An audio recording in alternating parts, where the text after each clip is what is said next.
Good morning बच्चों। कल हम आपका जो 12th चैप्टर है स्त्री शिक्षा के विरोधी कुतर्कों का खंडन, इसकी रीडिंग कर रहे थे। और कल मैंने आपको बताया था कि जो स्त्री शिक्षा के विरोधी हैं बहुत सारे कुतर्क देते हैं वो, है ना। कुतर्क देते हुए कहते हैं कि प्राचीन समय में तो जो स्त्री शिक्षा थी वो थी ही नहीं, लेकिन स्त्री शिक्षा के जो विरोधी हैं उनके कुतर्कों का खंडन करते हुए महावीर प्रसाद द्विवेदी जी कहते हैं कि पुराने ज़माने में भी स्त्री शिक्षा थी। अगर नहीं होती तो मैत्रेयी, गार्गी और विश्वम्भरा बहुत सारी विदुषी महिलाएं हुई हैं, तो वो कैसे उन्होंने शास्त्रों की रचना की, किस तरह से उन्होंने उपदेश दे दिए। उन्हें तो बहुत ज्ञान था, बहुत प्रसिद्ध थी वो विदुषी महिलाएं। तो आगे रीडिंग करते हैं। पुराने ज़माने में स्त्रियों के लिए कोई विश्वविद्यालय न था, फिर नियमबद्ध प्रणाली का उल्लेख आदि पुराणों में न मिले तो क्या आश्चर्य। इसमें यही कहा जा सकता है कि पुराने ज़माने में स्त्रियों के लिए कि विश्वविद्यालय नहीं था। ये कहते हैं कौन, जो स्त्री शिक्षा के विरोधी हैं। वो कहते हैं कि स्त्री शिक्षा के लिए कोई विश्वविद्यालय न था, कोई नियमबद्ध प्रणाली नहीं थी। तो बच्चों ये कोई बड़ी बात नहीं है, क्योंकि पुराने ज़माने में जो शिक्षा प्रणाली थी वो नियमबद्ध नहीं थी। ठीक है, पहले जो बच्चे थे वो गुरुकुल थे, उनमें शिक्षा प्राप्त करते थे, तो वो तो पुरुषों के लिए भी नहीं थी। ठीक है, और उल्लेख उसका कहीं रहा हो पर नष्ट हो गया हो, और ऐसा भी हो सकता है अगर उल्लेख कहीं हो तो इतना समय हो गया, इतना बहुत समय निकल गया तो उसमें उसके जो सबूत है वो नष्ट हो गए हों। पुराने ज़माने में विमान उड़ते थे, बताइए उनके बनाने की विद्या सिखाने वाला कोई शास्त्र। बड़े बड़े जहाज़ों पर सवार होकर लोग द्वीपांतरों को जाते थे, दिखाइए जहाज़ बनाने की नियमबद्ध प्रणाली के ग्रंथ। कुछ इसमें जो स्त्री शिक्षा के विरोधी हैं उनके कुतर्कों का खंडन करते हुए यही कहा जा सकता है, जो लेखक हैं वो यही कह रहे हैं कि पुराने ज़माने में तो जो जहाज़ थे उनका बड़े बड़े जहाज़ों का निर्माण होता था, लोग जहाज़ों से यात्राएं करते थे। तो क्या जहाज़ बनाने की जो प्रणाली है कोई नियमबद्ध प्रणाली है, उसके कोई ग्रंथ हैं, उसके कोई शास्त्र हैं जो आज हम देख सकें कि पिछले पुराने ज़माने में इस तरह से ग्रंथों का जहाज़ों का निर्माण होता था? ऐसी कोई चीज़ नहीं है। ठीक है, तो इसी तरह से जो स्त्री शिक्षा के ग्रंथ हैं अगर वो नहीं है तो इसमें कोई बड़ी बात नहीं है। ठीक है, पुराणांत में विमानों और जहाज़ों द्वारा की गई यात्राओं के हवाले देकर उनका अस्तित्व तो हम बड़े गर्व से स्वीकार करते हैं, परंतु पुराने ग्रंथों में उनकी प्रगल्भ, बच्चों यहाँ पर प्रगल्भ का मतलब होता है विद्वान या ज्ञानी, पंडिताओं के नामोल्लेख देखकर भी कुछ लोग भारत की तत्कालीन स्त्रियों को मूर्ख, अपढ़ और गंवार बताते हैं। इस तर्कशास्त्र ज्ञाता मतलब जो तर्कशास्त्र के ज्ञाता हैं, जो ज्ञानी हैं, और इस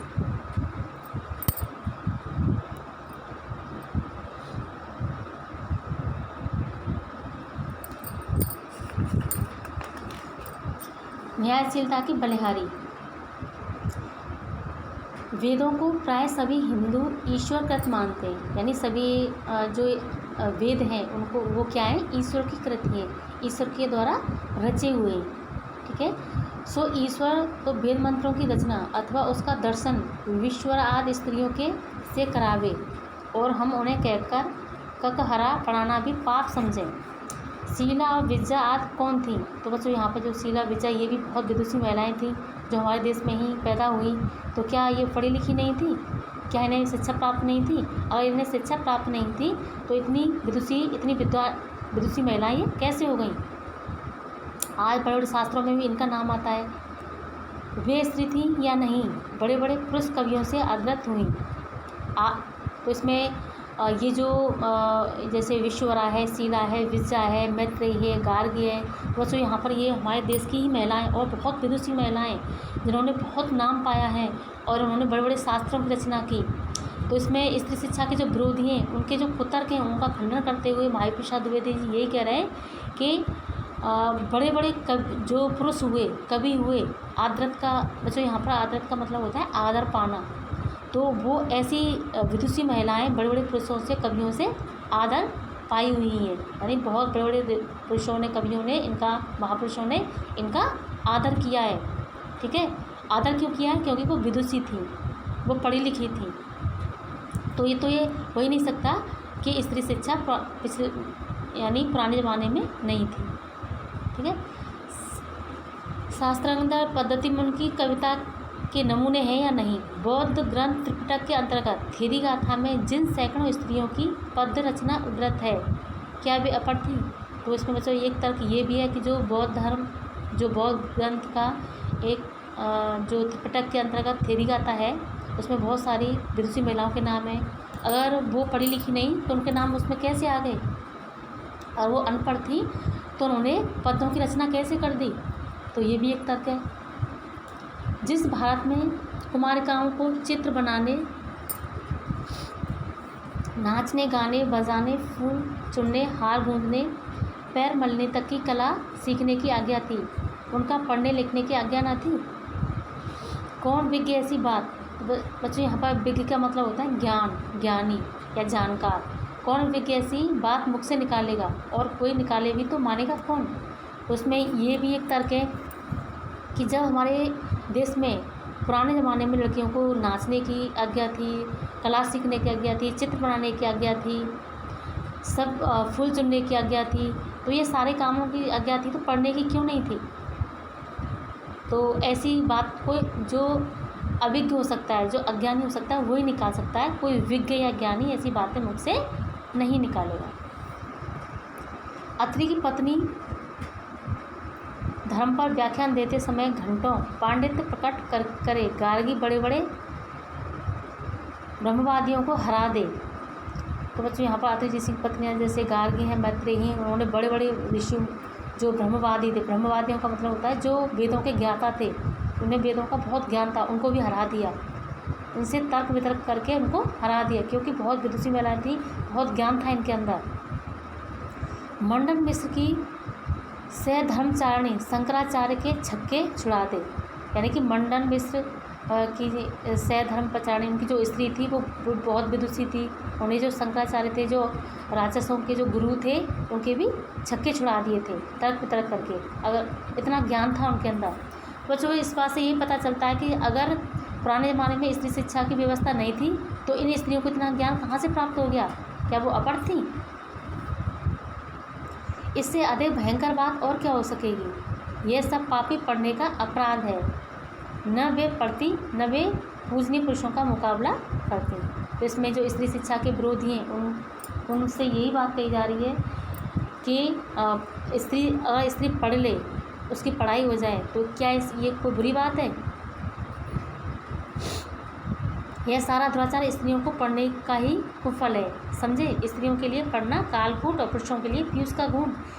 तो इसमें यही कहा जा रहा है कि अगर स्त्री पढ़ ले तो कालकूट हो गया, कालकूट का मतलब जहर हो गया, और अगर पुरुष पढ़ रहा है तो वो क्या हो गया? पीयूष का मतलब अमृत हो गया। ऐसा क्यों?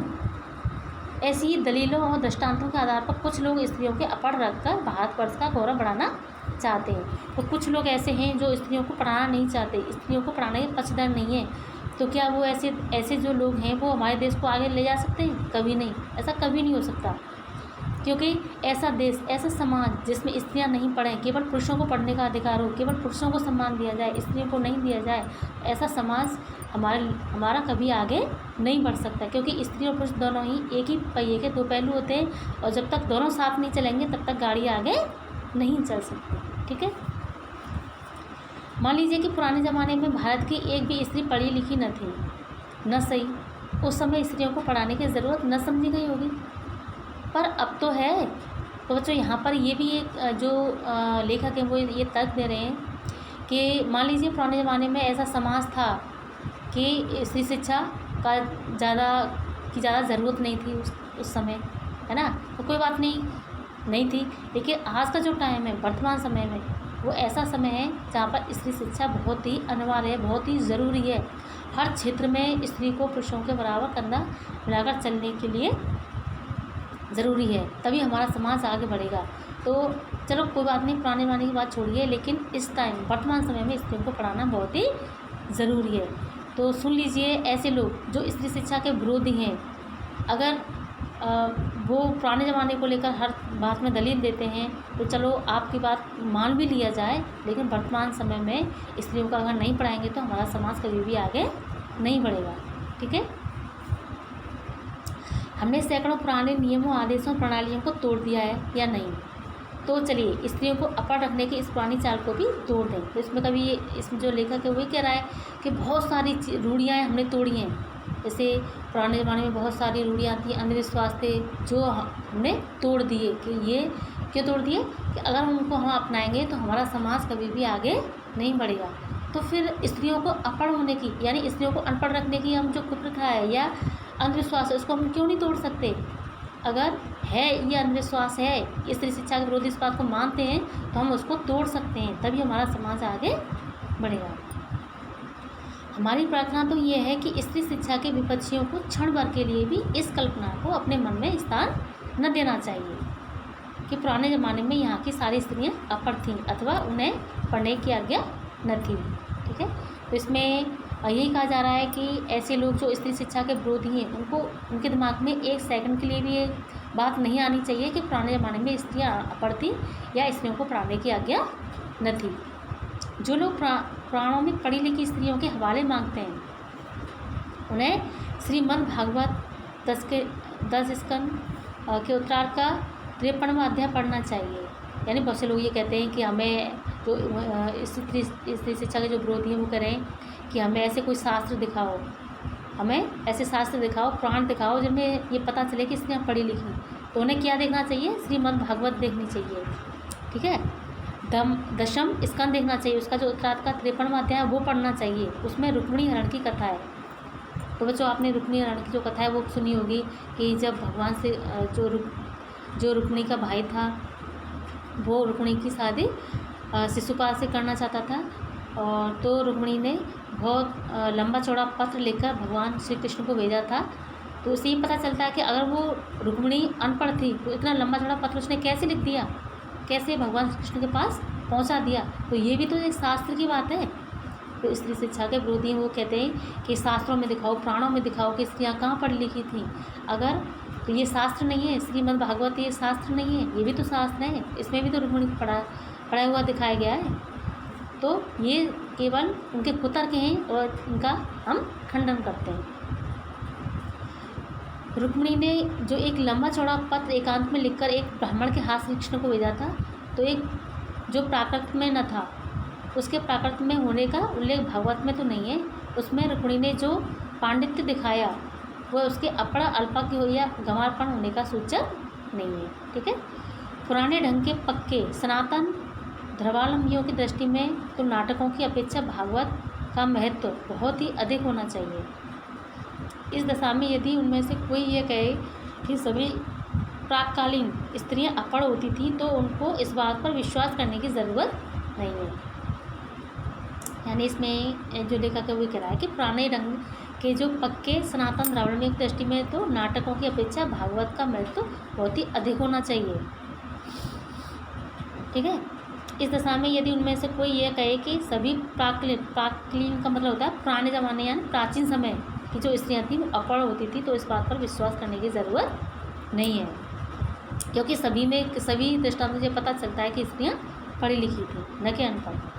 भागवत की बात यदि पुराणकार या कवि की कल्पना मानी जाए तो नाटकों की बात उससे भी कई बीती समझी जानी चाहिए। अगर वो पुराणों की बातों को झूठा मानते, स्त्री शिक्षा के विरोधी शास्त्रों की बातों को झूठा मानते हैं, तो नाटकों का तो कोई अस्तित्व ही नहीं है। क्योंकि नाटक होगा जो सत्यतः हमारे जो पुराणों में, जो शास्त्रों में, वो नाटकों में नहीं है। नाटक फ्री बनावटी होते हैं। तो नाटकों से ज़्यादा किसको महत्व देना चाहिए? पुराणों को, शास्त्रों को। जब उनमें स्त्री शिक्षा की जो व्यवस्था है उसे पता चलता है कि स्त्रियाँ पढ़ी थी, तो नाटकों का उससे कम महत्व है। यानी उनमें सभी से ये पता चलता है कि जो स्त्रियाँ थीं वो पढ़ी लिखी थी। स्त्रियों का किया हुआ अनर्थ यदि पढ़ाने का ही परिणाम है, तो पुरुषों का किया हुआ अनर्थ भी उसकी विद्या और शिक्षा का ही परिणाम समझना चाहिए। तो बच्चों, इसमें ये जो स्त्री शिक्षा के विरोधी वो कहते हैं कि अगर स्त्रियों से कोई गलती हो जाती है कि वो उनके पढ़ने का ही परिणाम है, यानी पढ़ी लिखी है वो ऐसा तभी अनर्थ करती हैं। तो ऐसा नहीं है। अगर पुरुष अगर कोई गलती करते हैं तो क्या वो पढ़ने का परिणाम नहीं है? अगर स्त्रियों की गलतियों को पढ़ने का परिणाम क्यों समझा जाता है? पुरुषों की जो गलतियाँ होती हैं उनको पढ़ने का परिणाम क्यों नहीं समझा जाता? बम के गोले फेंकना,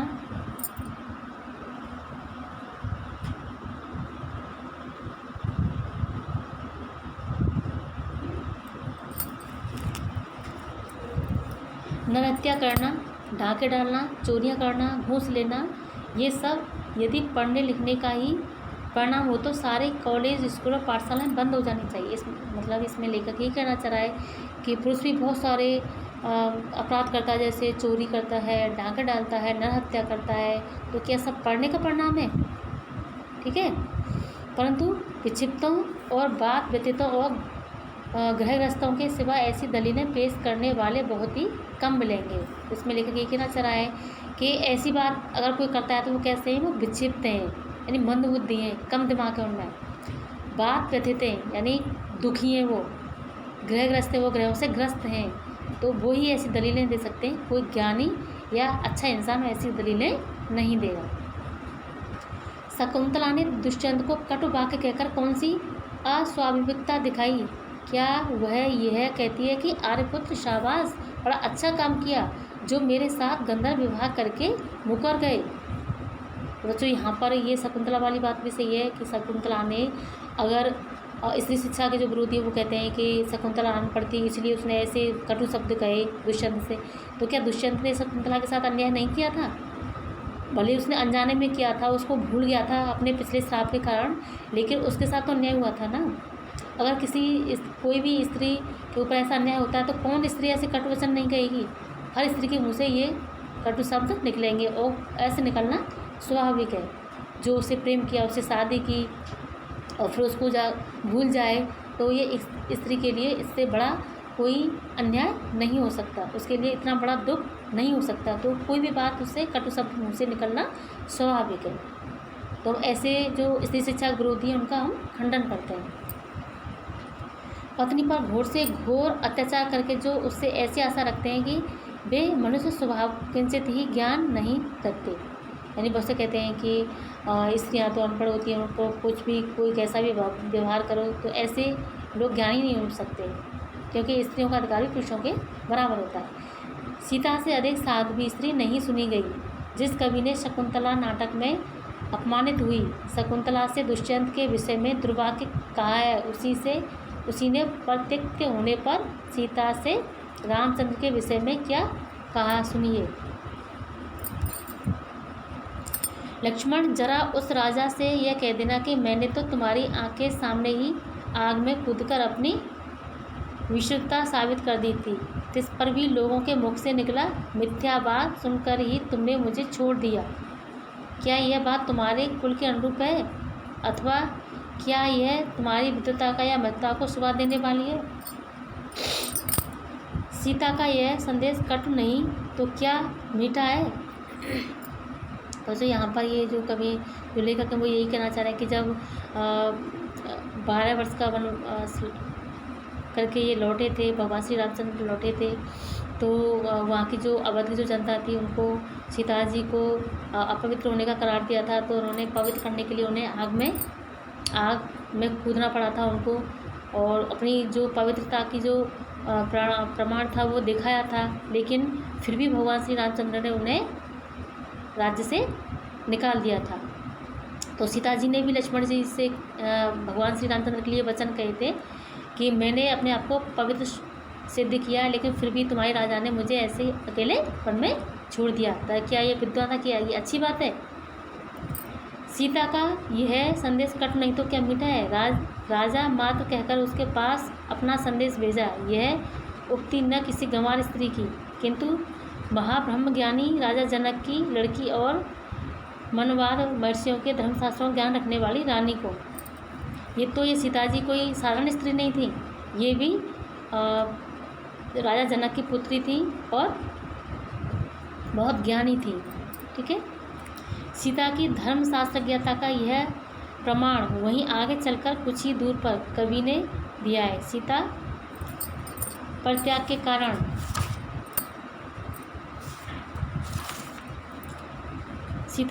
के कारण वाल्मीकि के समान शांत नीतिज्ञ और क्षमाशील तपस्वी तक ने अस्तमेव मृत्युंजय ताग्रदेव ने कहकर रामचंद्र पर क्रोध प्रकट किया है। अतः शकुंतला की तरह अपने परित्याग को अन्याय समझने वाली सीता का रामचंद्र के विषय में कटुवाक कहना सर्वथा स्वाभाविक है। तो इसमें बच्चों ये कहा जा सकता है कि शकुंतला ने राजा दुष्यंत के लिए कटु वचन कहे क्योंकि उसके ऊपर अन्याय हुआ था, तो ये स्वाभाविक था। उसी तरह से सीता जी ने भगवान श्री रामचंद्र के लिए जो कटु वचन कहे वो भी स्वाभाविक थे, क्योंकि उन्होंने इतने कष्ट भोगे और अपनी जो पवित्र था उसका प्रमाण भी दिया था, लेकिन फिर भी उन्हें राज्य से निकाला गया, तो ये भी स्वाभाविक था कि इसमें कोई भी स्त्री ऐसा ही करेगी। न यह पढ़ने लिखने का परिणाम है, न गंवारपन का, यह अकुलीनता का। तो इसमें पढ़ने लिखने की तो कोई बात ही नहीं है। पढ़ने लिखने में स्वयं कोई बात ऐसी नहीं है जिससे अनर्थ हो सके। अनर्थ का बीज उसमें हरगिज़ नहीं। अनर्थ पुरुषों से भी होते हैं, अपढ़ और पढ़े लिखे दोनों से। यानी कि अनर्थ का, इसमें जो कवि है, लेखक है, वो ये कहना चाह रहा है कि अनर्थ का होना पढ़ाई लिखाई से कोई मतलब नहीं है, क्योंकि अनर्थ तो पढ़े लिखे से भी हो सकता है और अनपढ़ से भी, स्त्री से भी हो सकता है और पुरुषों से भी। इसमें स्त्री या पुरुष, अपढ़ या पढ़ा लिखा, इसमें इससे कोई मतलब नहीं है। ठीक है। अनर्थ दुराचार पापाचार के कारण और ही होता है, और वे व्यक्ति विशेष का चाल चलन देखकर जाने भी जा सकते हैं। अतः स्त्रियों को अवश्य पढ़ाना चाहिए। तो इसमें यही कहना चाह रहे हैं कि पाप दुराचार यानी बुरे जो व्यवहार हैं, बुरे जो पाप हैं, वो किसी से भी हो सकते हैं, और वो व्यक्ति विशेष की अपनी चाल चलन होता है, न कि पढ़ाई। अतः स्त्रियों को अवश्य पढ़ाना चाहिए।